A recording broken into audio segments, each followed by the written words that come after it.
Welcome back to Learn with Chris. I'm Chris. So I discovered a new AI tool yesterday called NotebookLM from Google. And this is quite interesting. You effectively supply it with a whole bunch of text, either directly from websites, or you can just add PDFs or just copy and paste stuff, and it can compile it into different things. One of the most interesting things is that it actually produces a podcast, an audio podcast of two people talking about the content that you have supplied them. Kind of like a summary, I suppose. So what I've done here, what I'm going to do now is I took the entire Völuspá poem, all 66 stanzas, and I put it into the program, into the NotebookLM software, and I asked it to generate a podcast. It took maybe 5 minutes or something to do that, and it's here ready to go. It's looking at it right now, 10 minutes and 17 seconds long. So what I'm curious about is how well it can summarize the Völuspá. And particularly, I'm interested in how many mistakes it's going to make. So I'm testing, I suppose, accuracy. I tried this yesterday. I put in the first 15 chapters of the Saga of the Volsungs, and it did a pretty good job. It did make a couple of mistakes. It got a couple of things wrong, but overall, it was actually quite good. So this is another test. I haven't listened to this yet. I'm going to listen to it right now. And I'm very curious to see how good this tool is, because if it's mostly accurate, it would be a great way of summarizing different poems and different eddas and sagas. You could just input it into this and then kind of get a summary back from it for a kind of a fast understanding of sagas. So it seems to be a nice tool for saving some time and getting an accurate summary. Now, that's assuming it is accurate, which is the point of this video. So I'll start it. We can listen, and I will stop it anytime I want to say something or anytime I think that, nope, that's wrong. So let's give it a go. So this is going to be 10 minutes plus. It'll be a bit longer because I'm going to be stopping it, of course. Ever heard the saying, the only way out is through? Mm-hmm. Well, today we're diving headfirst into a myth that takes that idea to a whole new level. Okay. Ragnarok. You're right. And trust me, it's way more intense than just Thor having a bad day. Oh, absolutely. We're talking like cosmic destruction on a scale that's just like hard to even imagine. Right. And to guide us through this chaos, we're Okay, myth of Ragnarok. Okay, the Völuspá is not only about Ragnarok. It's creation and destruction. So it's like a Genesis and an eschatology. So that's a little bit inaccurate. The Völuspá is not only about Ragnarok. But I like that they're kind of throwing in a couple of jokes. And the voice, now this is all AI, right? This is not real people. This is AI generated voices completely. I didn't script this at all. I just gave it the Völuspá and asked it to make a podcast. But I think the voices are quite good. They're quite realistic. They sound like real people, right? And they're throwing a couple of jokes, which I think is interesting. So let's continue. turning to the Völuspá. Specifically, these excerpts you provided. Right. It's like the ultimate Norse apocalypse prophecy, delivered with this eerie calm. Yeah. But this isn't just some legend, though, is it? Yeah. What gives the Völuspá its weight? Well, imagine a Vola being so connected to fate that they can see the past, present, and future all at once, like woven together. That's a Volva, a Cirrus in Norse mythology. Mm-hmm. And Okay, that's correct. Correct pronunciation. And Volva is a Cirrus in Norse mythology who does see past. Present, no, actually, no. And that's actually quite evident in the Völuspá itself, because it's pretty much not exactly half of it, but at least the first maybe 4/10 of it or something is past, about the genesis of the world, creation, first giant, and all of that stuff, the first wars. And then it immediately switches to Ragnarok. There is no present. There is no present in the Völuspá. It goes from past to future. And there's no present, I think, because the vulva is dead. And a corpse doesn't know the present. The corpse, number one, would be in hell. They wouldn't have access to the present. We get this idea again in Baldur's drama, when Odin goes to hell to question Volva about Baldur's dream. He dreams that he's going to die. And he quite specifically kind of offers a bribe, I suppose, where he says to the dead Volva, like, tell me what you know and I will tell you about the world above, right? So I'll give you information about the present world, the living world, in exchange for your information about this dream, about this related the stuff that she would know. He'll exchange for information about the world above. So that means that the vulva did not have access to the present. So that's wrong, what they just said. The Völuspá is a vulva's account of Ragnarok. So it gives the whole thing this chilling sense of inevitability, like it's already decided. Not just Ragnarok, it's also creation as well. And to really drive that home, the poem jumps around in time, right? It's not a straightforward story. Exactly. It's like the vulva is saying, to understand the end, you have to understand the beginning. The creation of the cosmos, the rise of the gods, this ever-present tension between order and chaos. Mm-hmm. It's all connected. Well, let's go back to the beginning. What does the Völuspá tell us about how the world began?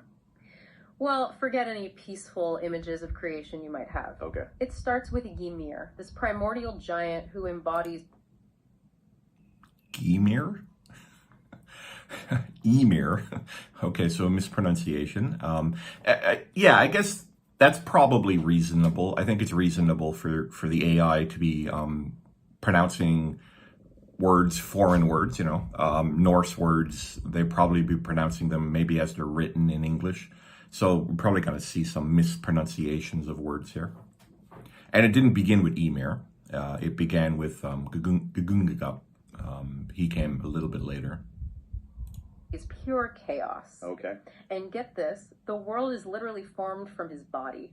Huh. Talk about a messy start, right? Whoa. So even the foundation of this world is built on, like, chaos. Yeah. That's setting the stage for some serious drama, right? It reminds me of that saying, what goes up must come down. Right. Only this time it feels more like what's born from chaos will eventually return to it. Precisely. And the poem doesn't shy away from that tension. Right from the start, you have this inherent conflict between the gods, who represent order, and these chaotic forces like the giants. Okay. That's true. That's true. So the stage is set. But I know the Völuspá doesn't jump straight to the end of the world. There are signs, warnings, almost like whispers of the chaos to come. Right. What are some of those early red flags that stood out to you? Oh, there are several. There's Gulveg, this sorceress who's burned alive 3 times. Oh, wow. Gulveg, okay. Good. Correct pronunciation for her as well. And she was burned 3 times. Let's see what else they say about her. And each time she's reborn from the ashes. Wow. It's brutal, but it jumps out at you, right? This idea of cyclical destruction and renewal. Wow, talk about making a statement. Death isn't always the end, it seems. It's almost like foreshadowing. It's like, even if you try to stamp out chaos, it finds a way to rise again. Exactly. And then you have the story of Fenrir, this giant wolf who's prophesied to, like, break free and wreak havoc during Ragnarok. Okay, a giant wolf destined to break free during the apocalypse. Yeah. Even knowing how this myth ends, that image still sends chills down my spine. But the gods aren't just going to sit around and wait for disaster to strike, are they? Well, they try to take action, right? Right. They try to bind Fenrir to prevent Ragnarok. Okay. But even that act, this attempt to, like, impose order, it has these tragic consequences. Okay. The god Tyr, known for his courage, loses his hand in the process. That's pretty heavy price to pay for a little peace and quiet. Makes you wonder if the gods are just delaying the inevitable. Like, is there even a point in fighting fate? Yeah, it's a question that echoes throughout the Völuspá. Yeah, fate is a big part. A big part of it, of course. Stanza 20 introduces the Norns, of course, in the Völuspá. Fate is a gigantic part of Norse cosmology. Yeah. I mean, I don't know if Tyr losing his hand is such an important thing to say related to the entire Völuspá, but they're just giving examples, I guess. And speaking of echoes, we also have this recurring image of Nidhogger, this terrifying dragon. Nidhogg, the dragon, yeah. Constantly gnawing at the roots of Yggdrasil, the world tree. Yeah, that's not exactly a comforting image. I mean, we're talking about the tree that connects all 9 realms, like the very foundation of existence, right? Right. So if Nidhogger destroys Yggdrasil, what happens to everything else? It's the ultimate symbol of vulnerability. Even the seemingly eternal is under constant threat. But before we get to that final breaking... Symbol of vulnerability, yeah. Yggdrasil is mentioned, I think, in the Prose Edda as being in pain because it's being eaten at the bottom, at the roots by the dragon Nidhogg, and it's also there's an eagle on the top eating leaves, and there's the raccoon, the squirrel, Ratatosk, running up and down it. So, and it's basically being damaged like all the time, which is why the Norns are taking care of it. So there is a vulnerability to Yggdrasil for sure. That's definitely true. Point, the poem takes this fascinating detour, almost like a pause before the storm. It focuses on the story of Balder, the god of light and joy. Oh yes, Balder's death. This is where the Völuspá gets me every time. It's just so human. Yeah. Even with the gods involved. Could you refresh my memory on how this all goes down? So Balder is beloved by all. So his mother, Frigg, fearing for his safety, goes about getting every single thing in existence to swear an oath to not harm him. Okay. Everything. From sharp swords to raging fires, nothing can hurt him. Talk about a mother's love.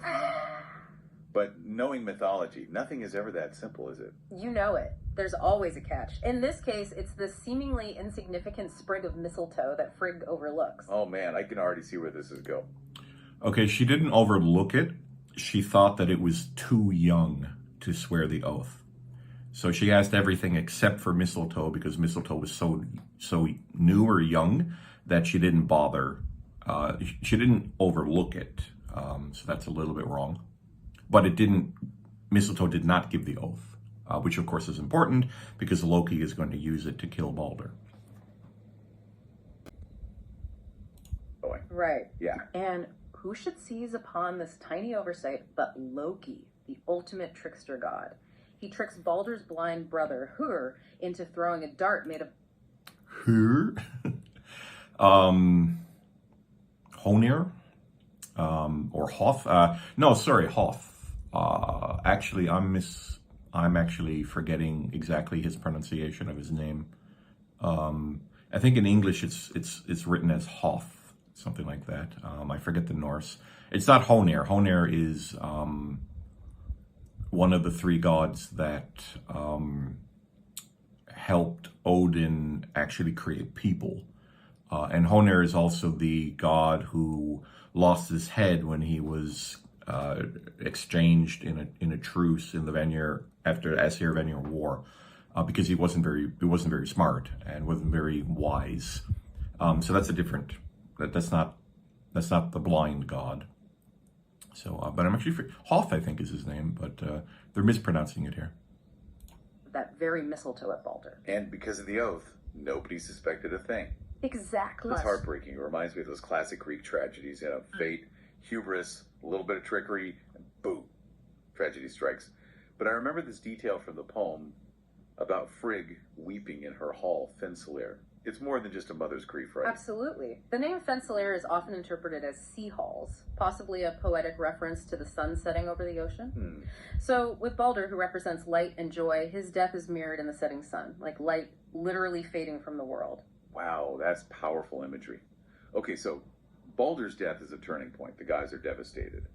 But is this what actually sets off Ragnarok? Or is it just a sign that things are about to get a whole lot worse? It's both, really. Baldur's death is a tragedy, yes, but it also rips open this hole in the cosmic fabric, right? Yeah. It shatters this illusion of order and sets the stage for the chaos to come. And that chaos is Ragnarok unleashed. Now, the Völuspá doesn't hold back when it comes to describing the end of the world. What are some of the most vivid details that stuck with you? Well, it starts with a sound that would make even the bravest warrior tremble. The howling of the wolf Garm, guardian of the underworld, as his chains finally break. Oh, wow. I bet that's one alarm clock you don't sleep through. What else? Yeah, Garm is probably Fenrir. They're because Fenrir obviously chained up with the fetter Glipnir, and he breaks his chains, which triggers Ragnarok. Here they say Garm, and the poem we actually see Garm. Same thing. So, like, why would there be two different wolves chained up with two different names? So Garm is very likely just another name for Fenrir. Give me the good, or rather the terrifyingly bad stuff. Well, picture this. The earth is consumed by the sea, the sun goes black, stars are literally falling from the sky. Yeah. Yeah, Fimbulvinter. Hati and Skull and consume the sun and the moon, and the stars disappear. 3 years of darkness. It's a full-blown cosmic apocalypse. Man, talk about a bad day for, well, everyone and everything. It sounds like pure chaos. It's chaotic, yes, but it's important to remember that even within this cosmic unraveling, there's a strange kind of order. Each figure has a specific role to play in this grand drama. Take Loki, for instance. He arrives at the head of a ship called Naglfar. Naglfar, that rings a bell. Built entirely from the fingernails of the dead. Okay, see, that's just creepy and a little gross, to be honest. That's Loki for you. Yeah. It perfectly encapsulates the macabre nature of Ragnarok. Yeah, that's all correct. And correct pronunciation as well. Naglfar. But Loki isn't alone. You also have Surt, the fire giant, wielding a flaming sword that sets the world ablaze. And of course, you can't forget about Thor, locked in this final epic showdown with Jormungandr, the monstrous serpent. Now that's a battle for the ages. Yeah. Yeah, Jormungandr. Okay, correct pronunciation. Although they transition from Loki with Surt, and then don't forget Thor, as if Thor is on the same side as Loki. Not. But the details are pretty good. But if I remember correctly, it doesn't exactly end well for either of them, right? You're right. They both perish in the struggle, highlighting just how devastating Ragnarok really is. Yeah. Even the mightiest beings aren't immune. So we've got this vivid, terrifying, and let's be honest, pretty metal picture of the world's end. Yeah. But then the Völuspá takes this turn that always gets me. Okay. It moves from utter destruction to, well, I don't want to say hopeful, but definitely surprising. It's like, after all that fire and fury, the Völuspá hits you with this, like, quiet rebirth. Yeah. The earth rises again from the sea, green and fertile.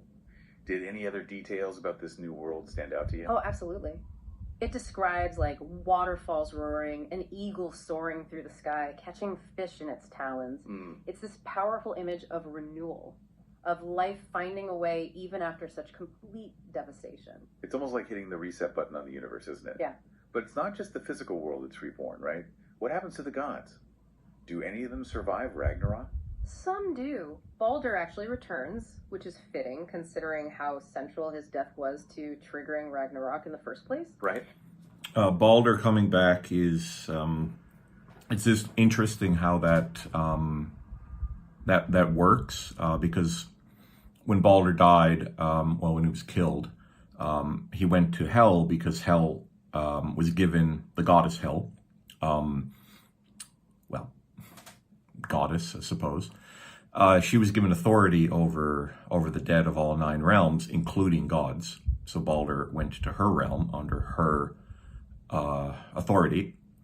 She would not release Balder back to Asgard unless everything wept for him, and one giantess, one Jotun woman who was actually Loki transformed, would not weep for Balder, so Balder stayed in hell.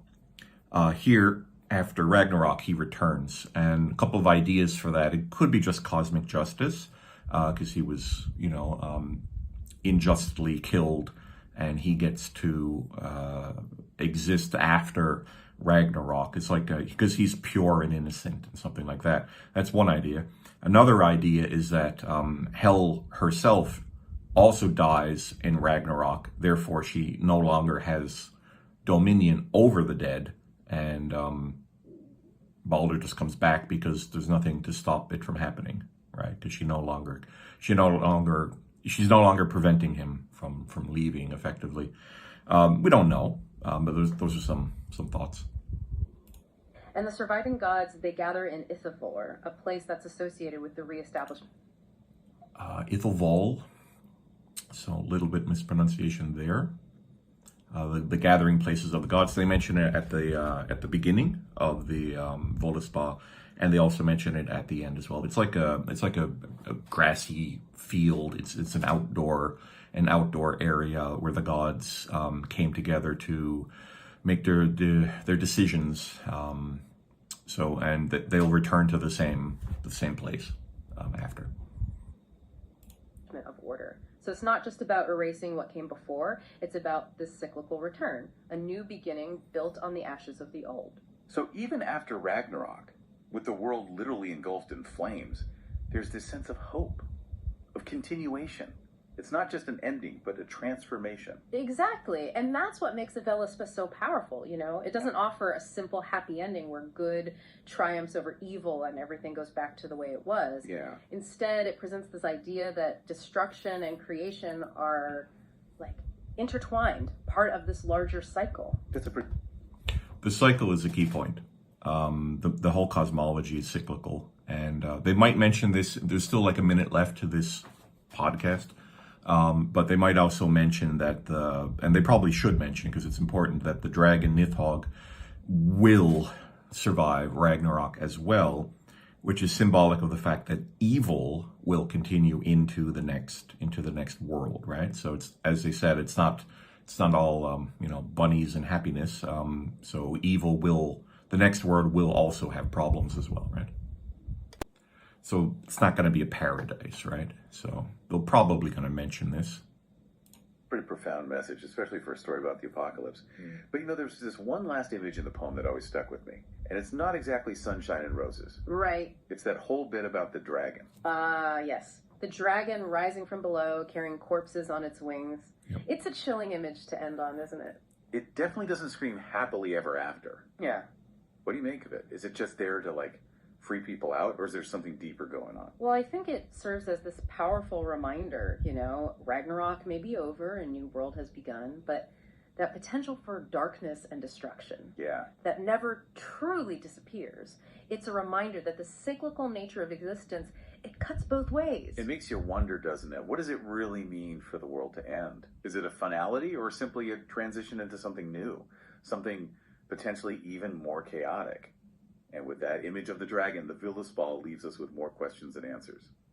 What about you? What resonates most with you after this deep dive into Ragnarok? A cautionary tale, a testament to resilience, or maybe something else entirely? Okay, that's the end of the AI-generated podcast. So just to recap, so this is NotebookLM.google. I'll put the link in the video description for this program. So effectively, I put the entire Völuspá poem into this, and it generated that 10-minute kind of summary. It wasn't exact. Well, I mean, not kind of like it didn't summarize the Völuspá exactly. Again, it was more like a conversation about it, picking up particular points. I thought that was actually really good. The mistakes that they made were very minor, nothing that was extremely that's just wrong. So as a tool of summarizing a large amount of data and kind of coalescing it together and to giving you some idea of what it is. I think this is actually really useful, really good. So I can just go through any saga, any poem, and just put it through this, listen to a 10-minute overview, and then that could either whet my appetite where I'm going to go in detail, I'm going to go read it myself in very specific detail, or I'll just like, that's probably, that poem's not for me, or I'm not interested in spending any more time with it. But so my little experiment here for accuracy, very high, 95%, something like that, 90 to 95%. Very good, very accurate, and welcome to the future. You know, AI is beginning to do really crazy stuff. So, wow, impressed. I am impressed. And this, of course, is just going to get better. All right, so thank you for watching. Hope you have a good day, and see you next time.